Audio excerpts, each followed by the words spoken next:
Thanks very much for tuning in again. As promised, here I have Anthony from Midland EPC.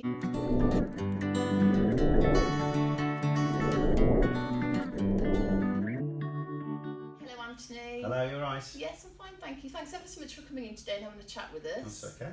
I've got you here today because obviously all landlords should know that they do need an energy performance certificate for their rental property. Yeah. They know this, but a lot of people say to me, well, what is an energy performance certificate? So Yeah, well, an energy performance certificate shows any homeowner or tenant the energy efficiency of the particular building they're going to be living in.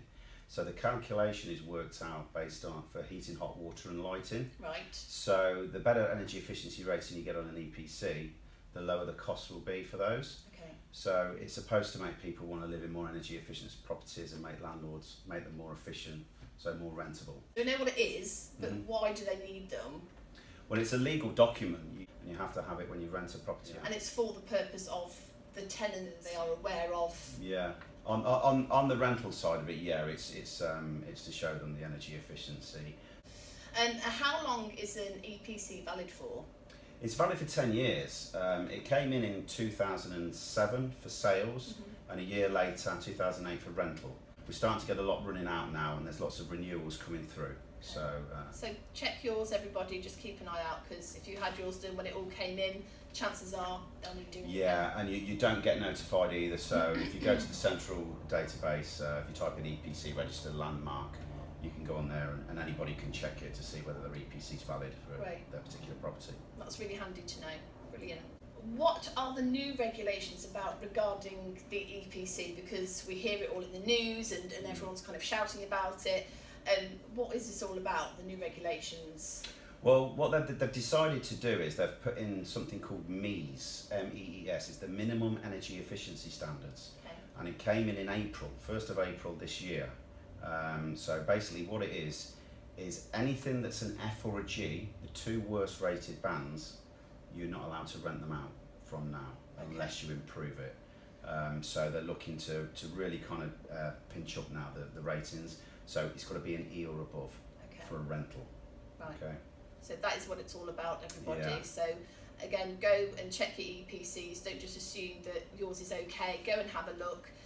If you're unsure of anything, the Midland EPC information will be on the screen at the end of this video, so keep an eye out. So what if somebody has an F-rated EPC? What can they do, and can they still rent their property out? So if you're going to try and rent a property out now, you can market it as an F, but when it's signed for, when you sign your leases, it has to be E or above. It must comply with MEES. So worth noting on the energy efficiency side of it, whether there's any help, you only have to improve it if it's at no cost to the landlord currently. Okay, so it has to be done with grant funding, basically. So for instance, if you've got a particular property that's an F-rated property, and one of the recommendations is loft insulation, and that will help it to achieve the E or above rating, you only have to do it if there's grant funding available that makes it 100% free to you. That's really interesting, because I'm sure a lot of people didn't know that. That's not on, you know, the scaremongering of it, or that doesn't specify about that it's to not to the landlord's expense, basically. So yeah, it currently stands at that. They are putting it through Parliament as we speak. That they're looking at in 2020 to be changing that you have to spend at least £2,500 to improve it. But currently, as it stands now, it must be done free of charge. So i.e. grant funded. Okay. So if it is an F and it says about loft insulation or a new boiler or something at quite a big expense, and there is no funding available, what happens then? Do they put themselves on the a register? Yeah, there's an exemptions register. So the way that it will work is, for instance, if you've got the F-rated property and there's no funding for you to get that done free, then you go to the exemptions register, which we'll put up at the end. We'll put a link for that.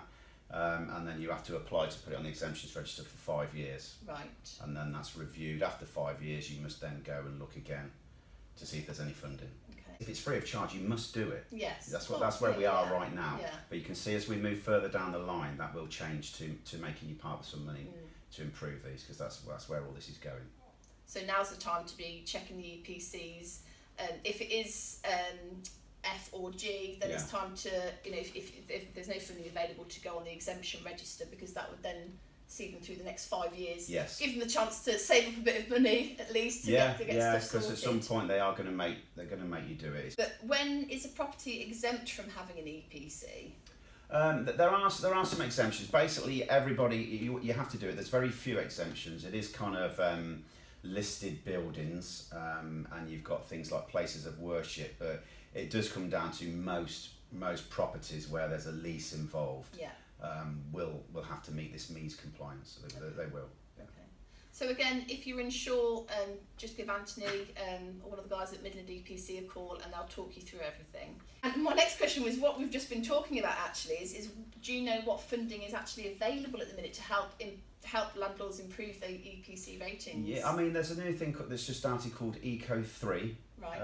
So it's the energy company obligation. It is most of the funding's available for people if your tenants are on benefits, and then there's still some hoops to jump through before they'll actually give it you free of charge. So it's not easy to do. So in order to kind of inquire about that, you can go to the local authority. And ask them if they know if there's any funding available for your property if it's failed. Okay. You can go to your energy provider, somewhere like the Energy Saving Trust, and ask them for advice, because they're there for help as well. Brilliant. So it's normally those three. And then what you'll have to do, if there's no funding available, you will need evidence from one of those three, or all of those three. When you go to the register, you'll be asked to upload the evidence that you tried to get funding. Right. There was nothing available. Okay. And then you can be put on the exemptions register. Okay, lovely. Thank you ever so much for your time today, Anthony. It was absolutely lovely to see you again and to have all these questions answered, because, I mean, I like to think that I know quite a lot about EPCs, but, you've informed me and I'm a bit more knowledgeable today, and I hope you are too. So, hope you've enjoyed that video, and the information for Midland EPC will be up on the screen now. So, thanks again. Thank you. Take care. Bye. Everybody, see you soon. Bye-bye. Bye.